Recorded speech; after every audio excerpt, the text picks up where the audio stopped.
Photoshop nastroykasini to'g'rilab ketamiz hozir.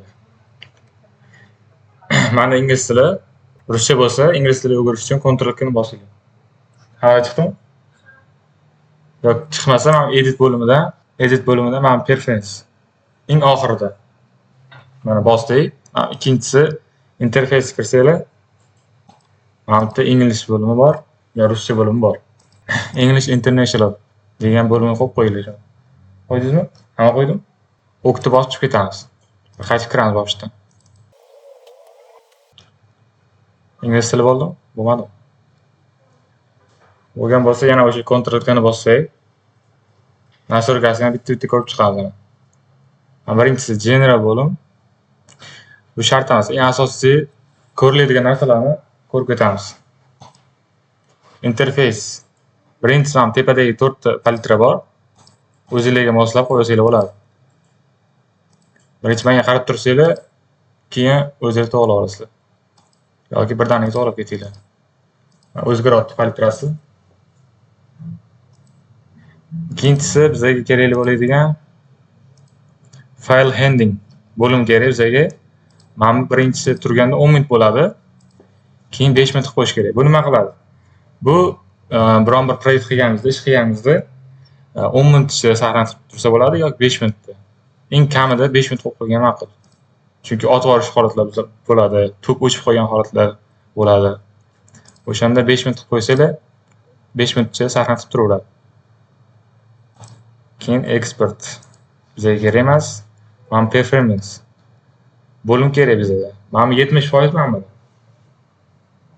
Mana bo'lim. 70% qo'ysanglar, operatikasi normal saqlanib qilib, tezlashi ham normal bo'ladi. Keyin mana busini 100 qilib qo'ysanglar bo'ladi yoki 1000. Bu history, bu saqlab qo'yishi. Qancha ish qilsanglar, orqaga qancha o'tkazsiz Ctrl Z bilan, ya'ni orqaga qilgan ishlaringizni shuncha orqaga qaytarsa bo'ladi, ko'rsa bo'ladi orqadagi ishlar. Buni eng oxirida qo'yib qo'ysanglar bo'laveradi. Fayl holati. Keyingisi kerak bo'ladigan bizda kimdirda C disk bo'lishi mumkin, kimdirda D disk. Menda D disk bor. Ya'ni C alohida qo'shilgan disk bu. D ga qo'yib oldim. Sizlarda bitta bo'lishi mumkin. Yo C yo D. Keyingisi bu shart emas bu. Ikkinchisi ham shart emas. Bular ham asosiy ko'riladigan narsa o'sha 4 ta 5 ta. O'qitib bosamiz. Bo'ldi. Birinchisi ochilgan paytda shunaqa ochiladi. Hamma Photoshopda create new bor. Endi ko'rib chiqamiz bitta mana bundan. Ya'ni recent bor, save bor, photo, print, art illustration, web, mobile, filmga. Ha bittasi. Mana recent degani mana bitta biron bir mijoz bersa bizga alohida o'sha razmerlarni aytadi. Razmerlar to'g'rilab create bosganimizda, ya'ni ochganimizda mana bitta o'sha oldin qilgan ishlarimizni razmerlari turadi. Keyin save bo'limida bu masalan bitta razmerni mana bittadan to'g'rilab oldik-da. Keyin mana bitta save qilib olsak, mana bitta save bo'lib saqlanib turadi. O'zimizga kerakli ko'p marta ishlatiladigan razmerlarni saqlanib qo'ysak bo'ladi shu yerda. Bu endi mana bitta ko'rib chiqamiz. Eng asosiy kerak bo'ladigan ham tepadagi bizga ko'pincha o'zimiz yozgan ma'qul. Mana bittagina ham ko'rsak bo'ladi. Print bo'limida masalan kimdirlar avtorga dizayn qilib deydi. Shu avtorni bosamiz, bo'ldi, create bosib dizayn qilib ketaveramiz. Atak o'zimiz ham yozsak ham bo'ladi. Ya'ni qanaqa? Mana bu white degani bu eniga razmer bo'ladi, to'rtburchak razmer bo'ladi. Bu eniga uzunligini ko'rsatadi. Mana bu yerda har xillari bor. Piksel bor, santimetr, eng asosiy foydalanadiganimiz piksel, keyin santimetr, millimetr. Boshqasida foydalanmaymiz. Bu shart emas. Bu eniga white degani, bu height degani bo'yiga. Bu resolution deganda nima? Bitta pikselda, ya'ni bitta общий rasmda sifatini ko'rsatib beradi. Qancha resolution katta bo'lsa, rasmda shuncha sifatlar boradi. Eng kamida 72 bo'ladi bu. 72 dan past bo'lmasin. Oddiy dizayn qilayotganimizda, FM postlar qilayotganimizda 72 bo'laversin. 100 bo'ladi. Bu 150 qilsak bo'ladi. Ammo karta dizaynlarni biznes kartalarga qilayotganimizda 300 qilib ishlasak ham bo'ladi. Printerga berayotganimizda 600 qilib bersak bo'ladi buni. Mana razmer bilib oldik. Bunisi eniga, bunisi bo'yiga. Bu nima? Orienter. Joyini o'zgartirib beradi. Bizda ochilgan ish muhitimizda razmerini yo bo'yiga ko'ndalangan qilib vertikal qilib beradi yoki yonmachasiga gorizontal holatda qilib beradi. Artboardda hozir tushuntirib o'taman nimaligini. Bu resolution bilib oldik. Qancha resolution katta bo'lsa, shuncha rasm sifatlar oshib beradi. Lekin bu ancha ko'p yozib yuborsanglar, kompyuterda ishlashini ham xotir qo'yishi mumkin. Pixel inch bular shart emas, turaversin bu. Mana bu o'zgartirsak bo'ldi eng asosiysi. Razmerlar bilan, resolution bilan. Bu RGB color, keyin symmetric color. Eng asosiy ikkalamiz foydalanadigan narsa bu. RGB nima? Red, green, blue. 3 ta rangda hosil bo'ladi. Ya'ni bu biror bir dizayn qilamiz, kompyuterda o'zida qoladi. Ya'ni chiqarilmaydi. Elektronik tarzda qoladiganlarni RGB color deyiladi. Ya'ni mijozga agar biror bir qadoq dizayn qilsak yoki chiqariladigan print dizayn qilsak, biz har doim symmetric colordan foydalanamiz. O'zimiz dizayn qilamiz, RGB deb qo'ysak, keyin mijozga berilayotganda symmetric dizayndan, ya'ni colordan foydalanib bersak bo'ladi. Shunaqa bu. Hozir ko'rib o'taman RGB ni. Mana RGB. Red, green, blue dan foydalangan holatda dizayn qilinadi. Symmetricda magenta, yellow, blackdagi K. Cyan deydi. Mamisi cyan deb ataladi. Blue, yellow, black, cyan. Eng asosiy foydalangan RGB bilan symmetric bilib olish, qilingan ishlarimiz RGB da qilinadi, elektronik emas. Printda qilinadigan ishlarimiz symmetricda foydalanadi. Mana bitimiz nima bu? Bit deganda biron bir dizayn qilamiz, soyalar beriladi. Soyalar berilganda soyaning holatini qanaqa chiroyli holatda ko'rsatib berishni aniqlasak bo'ladi. Masalan 8 bit qildikda, soya berdik uzoqdan. U dag'al holatda, xunuk holatda chiqazib beradi. Atak 16 bit qilsak, o'shani miyahki qilib chiroyli tarzda beriladi. Biron bir effektni SMD qilayotganimizda 16 bitdan foydalanib qilsak bo'ladi. Bu nima bu? Bu ishimizni, masalan, qizil deylik, ochdik. Artboardimiz qizil bo'ladi. Atak bu oq bo'lib tursa, ochiladigan ishimiz ham oxirida ishimiz ham oq holatda ochiladi. Bunga teginish shart emas bu. Eng asosiy teginadigan narsamiz shu razmerlar holati, keyin orienterlar holati, piksel millimetr, RGB holati turaversin. Ishlayotganimizda, ya'ni Illustrator, CorelDRAW dasturini o'rganganimizdan keyin mana symmetric holatini ko'p foydalanamiz. Hozir Photoshopda biz eng asosiy RGB dan foydalanamiz. Ki pastdagi bizga kerak emas bular. Ya'ni ranglar o'zgarib, buzib qo'yishimiz holatli bo'ladi. Mana bu tushunib oldinglarmi? Nimaligini? Razmerlar ochildi, orienterlar, mana nima. Endi artboard ko'rib chiqamiz. Mana artboardni ochdim men. Fitichkani bosib qo'ydim, nima bo'ladi? Artboard ochiladi bu. Mana birinchisi tulimizda artboard bor. Artboard holatini biz biron bir ochdik, alohida fayl ochdik. Artboard deganda yoniga bitta fayl qo'shsak bo'ladi. Masalan, biron bir slaydlar qilamiz-ku. Slayd dizaynlar. Qatorma-qator biron bir logoni ko'rsatib berishda, hozir o'shani bitta misol qilaman. Masalan, mana bitta. Bu bittagina ochilgan artboard. Artboard dizayn hisoblanadi. artboard yana qo'shilsa, yana xuddi shunaqa razmerda qo'shiladi.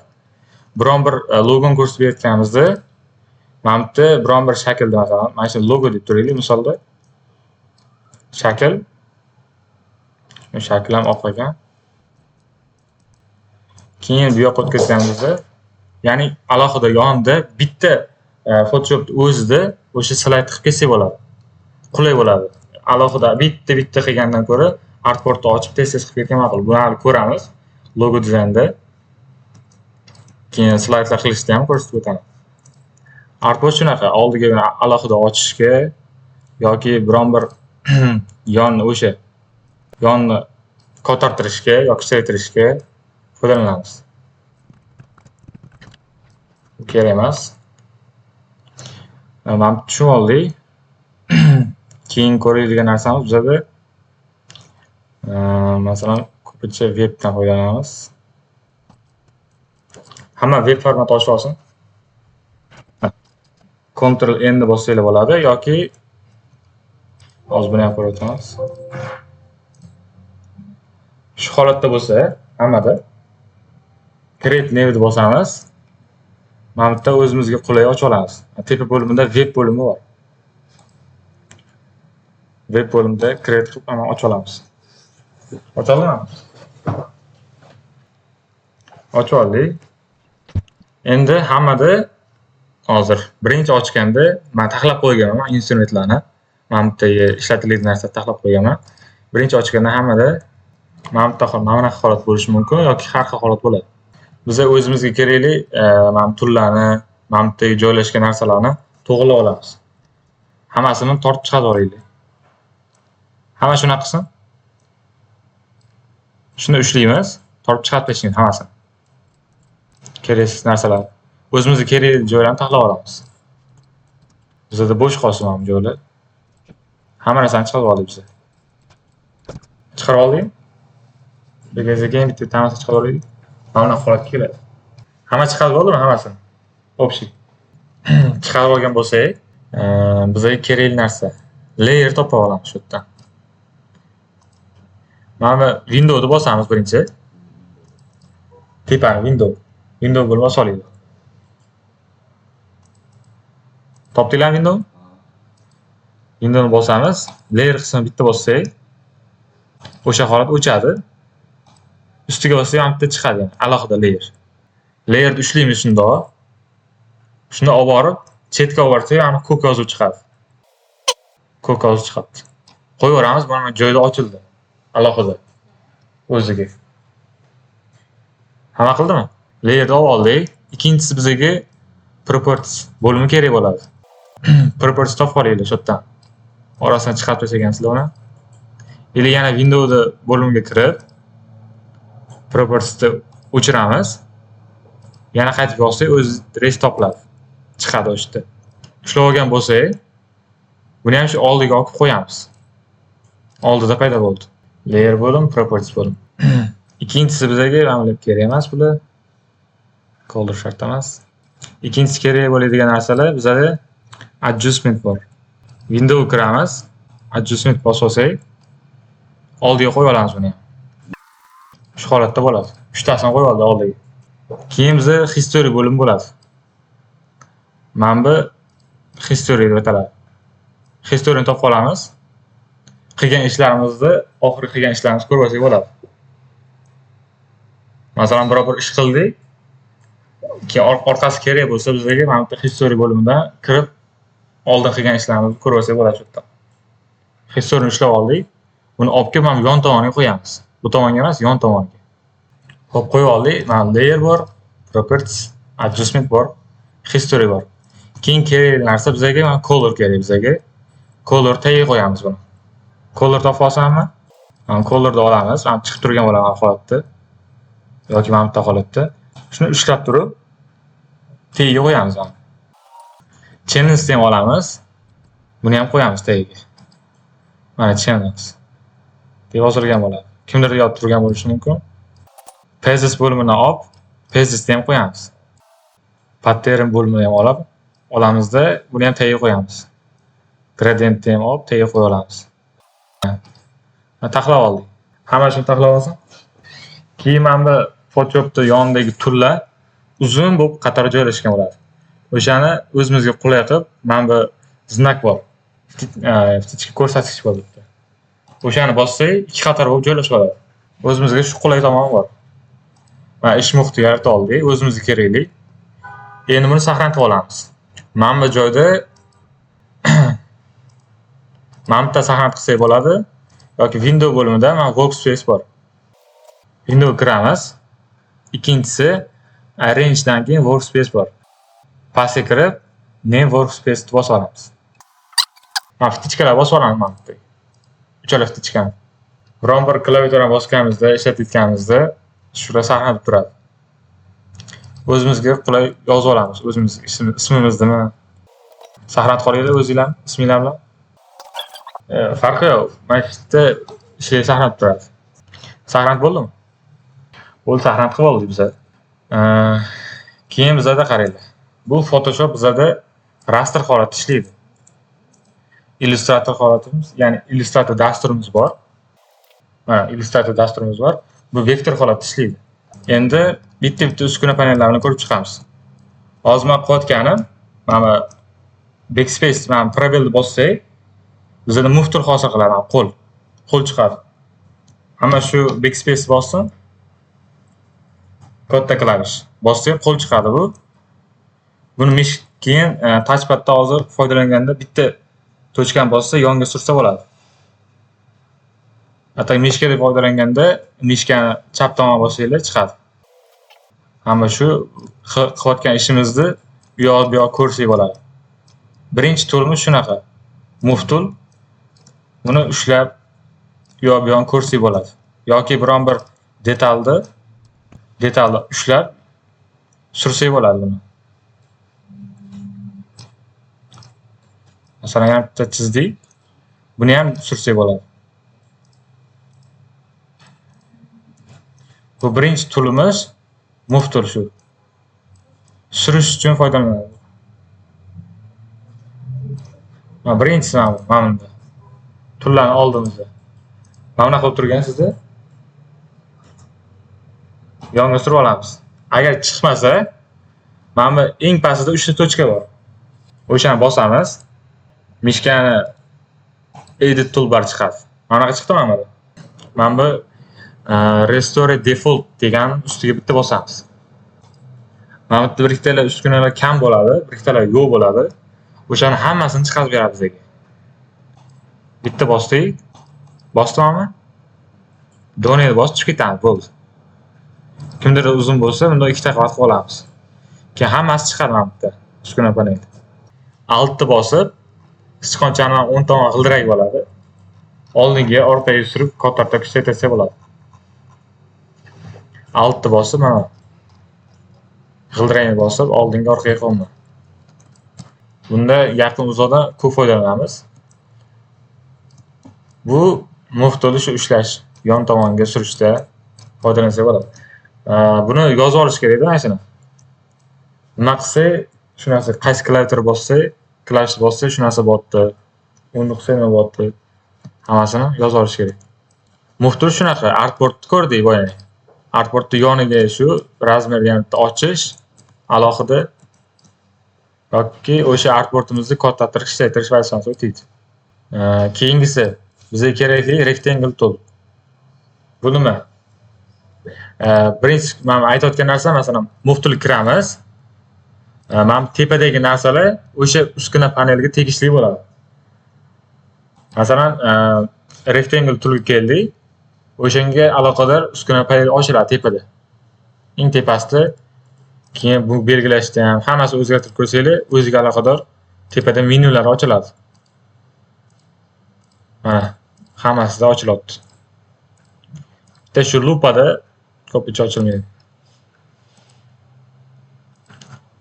Rectangle tool nima? Ikkinchisi toolimiz biron bir rasmni belgilab olishda o'taydi. Bijir-bijir o'tirdi-yu, oq-qora palsa yurib. Shu belgilab olganni aniqlasa bo'ladi shunda. Hozir sizlarda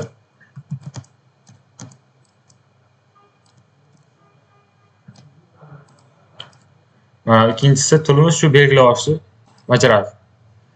Biron bir rasm tashlaymiz-da.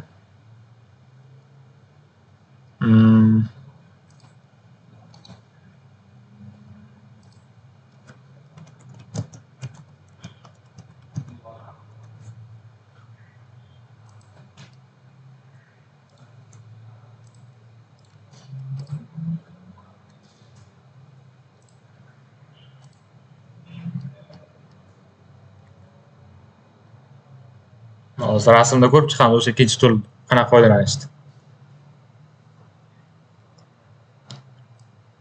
Rasmni oldik. Photoshop tashlasak.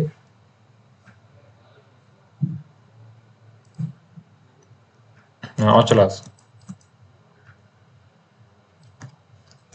Ikkinchi turimiz shunaqa. Ya'ni mana ikkinchi tulni ushlaymiz. Belgilab olamiz. Buni Ctrl J qilib bu qulf deydi. Mana Ctrl J qilib mana shu joyni ovozli bo'ladi, o'zimizga kerakli joyda. Copy paste. Ovozli bo'ladi yoki udaltib qo'ysak bo'ladi.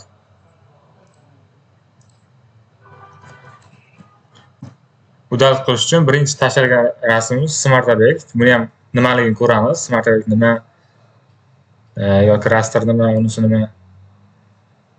Rasterga o'girib olamiz-da buni. O'sha joyni o'chirib tashlasak bo'ladi.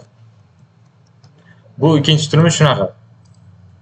Faqat belgilash, o'chirish yoki kopiya olish deb aytishgan o'taydi. Ikkinchi turimiz shunaqa. Biza keyin shakllarni ko'ramiz. Shakllarimiz. Garaj klashimiz U da. Masalan, V da turibdi. Mana shu klavishlarni eslab qolish kerak edi.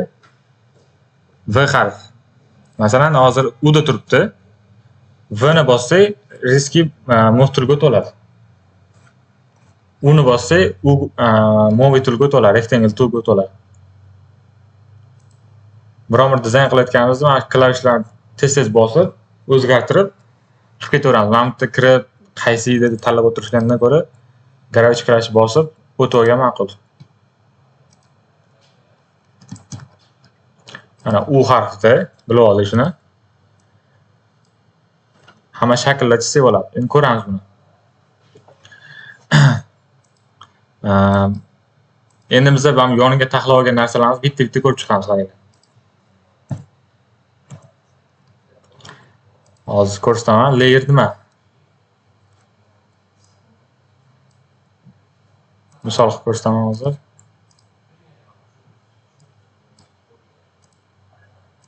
Rangni sarq qilamiz. Mana 3 ta narsa bizada. Layer shunaqa narsaki, eng pastida qora turibdi.